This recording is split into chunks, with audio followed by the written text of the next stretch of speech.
Madison! Here they come!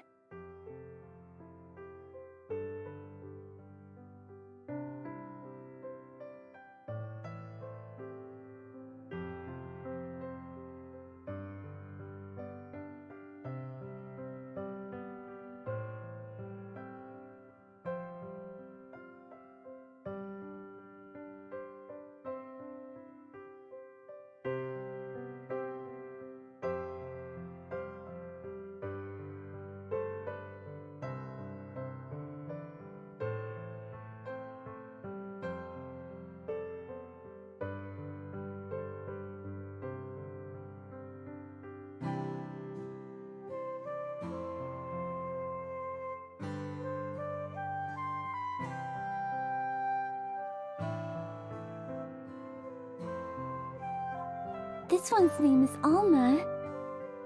Hello, Alma.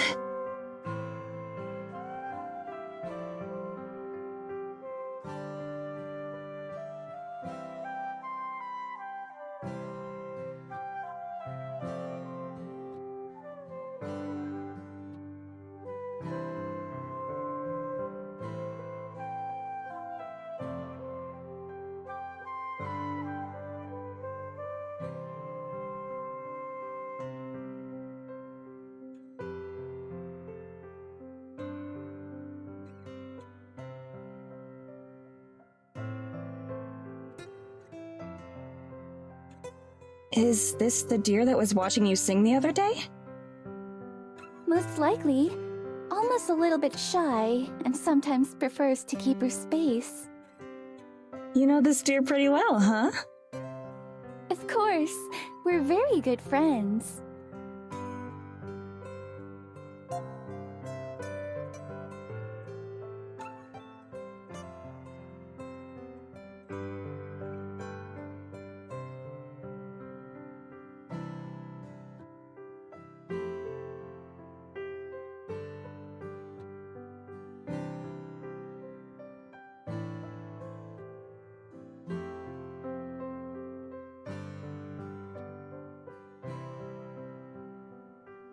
Would you like to pet her? I'm certain she'd let you. Sure.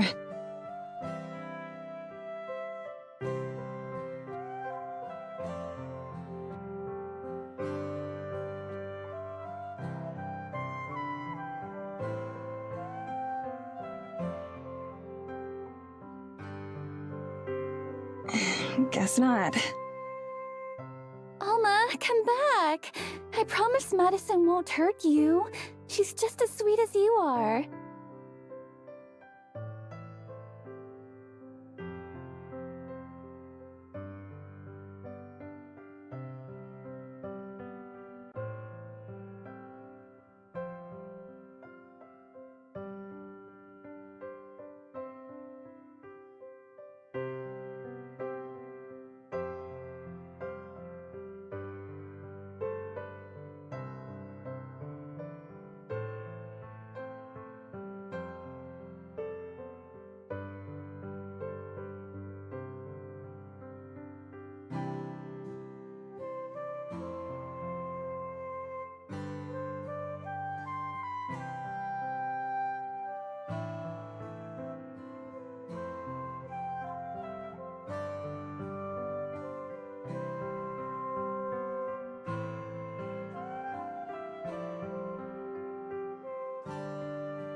How long have you known Alma?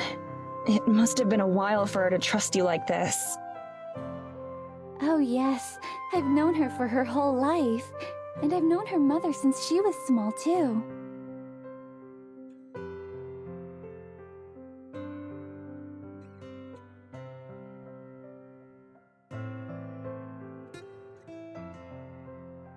That's amazing.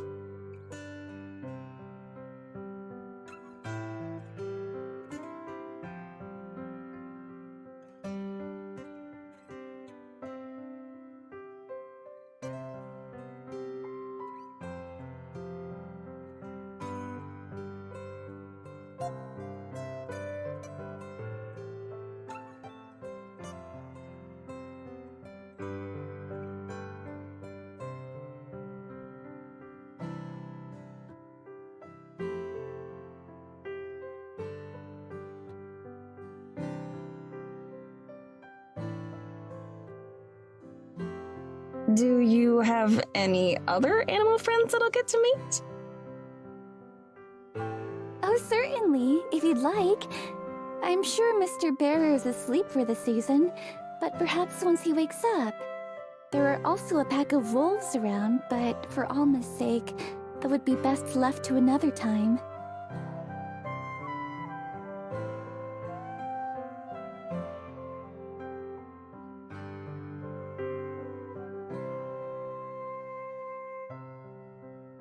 None are quite so friendly as Alma and the rest of the deer, though.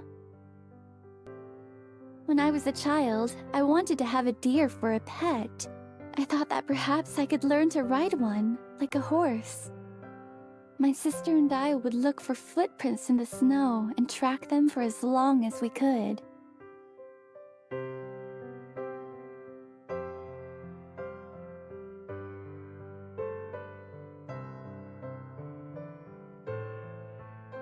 We never got very far, of course. Hardly a few feet into the forest. But to children like us, it was quite an adventure. You must miss her a lot.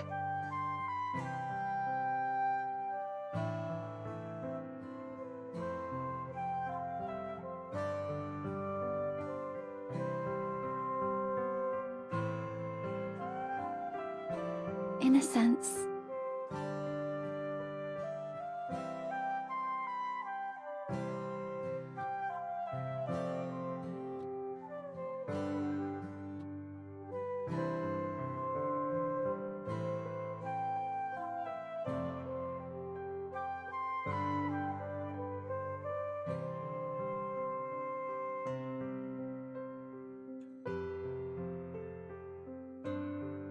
More than anything, I think I miss the days of wonder and awe, back when the forest and all of its creatures were still a mystery. Sometimes I wish it could be like that again, that it could be unknown. You wish that you hadn't met them? No, not at all. At least, not given the circumstances. I'm quite grateful for the companionship they've given me. For so many years, they've been one of the few sources of company that I've had.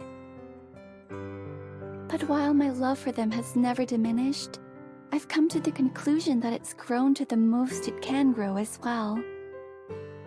That's simply what the world had become for me.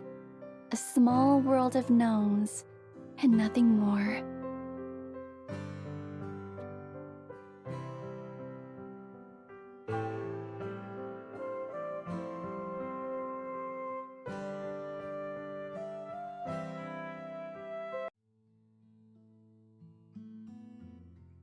And then I met you, Madison.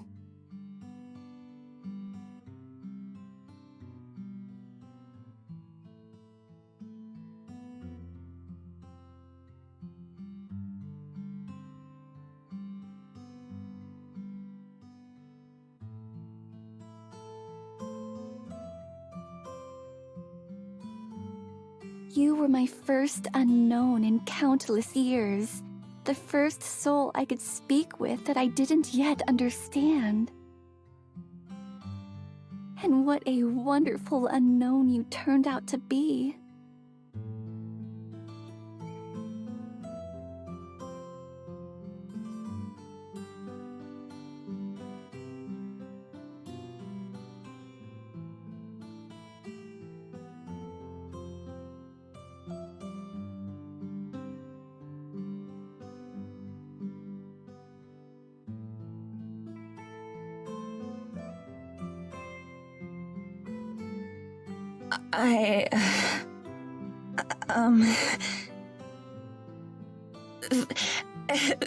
Thank you.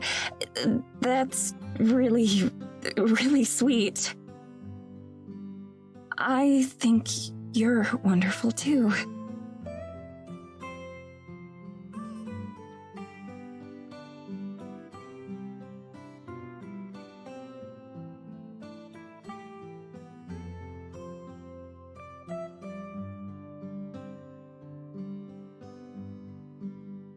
Do you really mean that, Madison?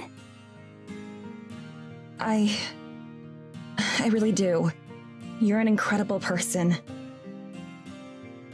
I can't imagine having to go through what you've been through without losing any sort of capacity for joy. But here you are, still so full of energy and positivity. I hope that I can maintain that sort of optimism.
I wouldn't call myself an optimist.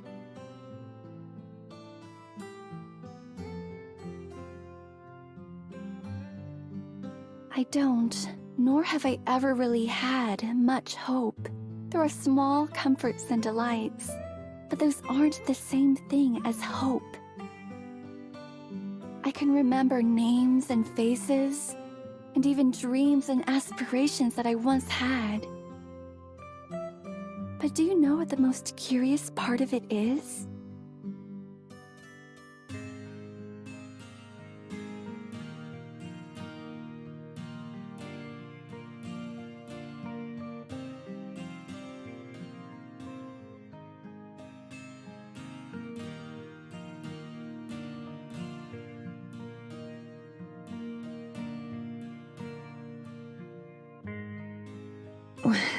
What is it? I can't remember how it felt for those dreams to be within reach. Even with my meager, lonely existence, there was still a chance. As unlikely as it would have been, there was always a possibility that someday something would change. Something might happen. There was a light, so to speak, to look forward to. And the day that I died, that light went out.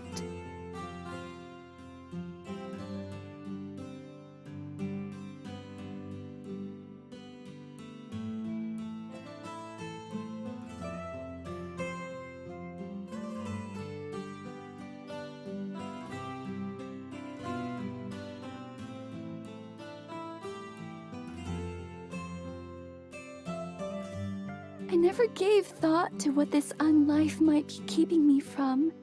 Not from the life I left behind, but whatever it is I would have been met with had I lived to the end of my days. For a long time, I considered myself lucky that I was free from hurt and pain and worry and loss. Even if they were predictable and boring, my years here in the forest haven't been unpleasant. But I've never been optimistic. I've I've never had anything to look forward to. Never in my wildest dreams did I imagine meeting someone as perfect as you. Never did I imagine that I would be happy again.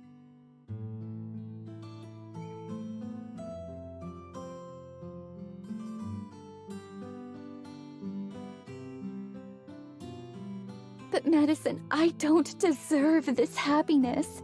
Not at the cost of your own. I keep thinking how if I'd been a bit faster, or more decisive, perhaps I could have saved you that day in the snow. And that even if not, I don't know what future I've stolen from you. I don't know what awaits those of us who pass on. All I know is this unlife and its permanence, and the way that you deserved better.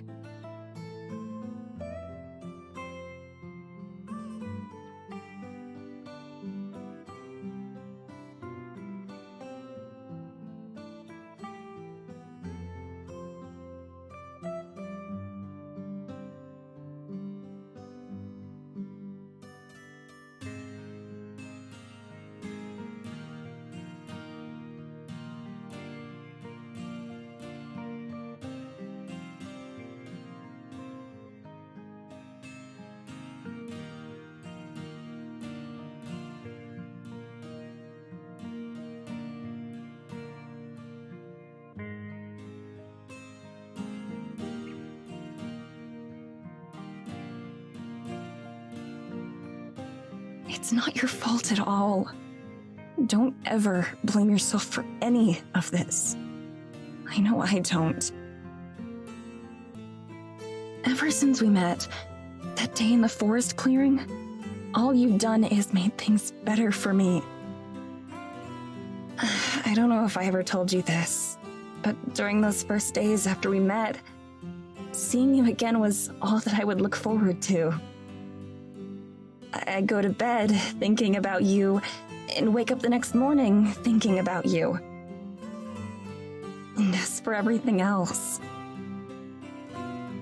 to be honest, I don't know how to feel about a lot of it. So much of it is just hard to process. I thought that it would get easier with time, but it hasn't. But there is one thing I know. One thing that I'm absolutely sure of.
Madison.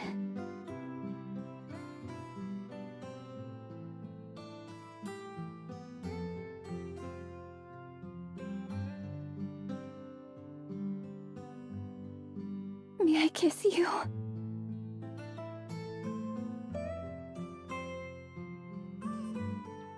Yes.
It was even more wonderful than the many times I had imagined it. I hope it was worth the wait. I'd wait another 200 years if it was the only way I'd get to kiss you again. I promise. You won't have to.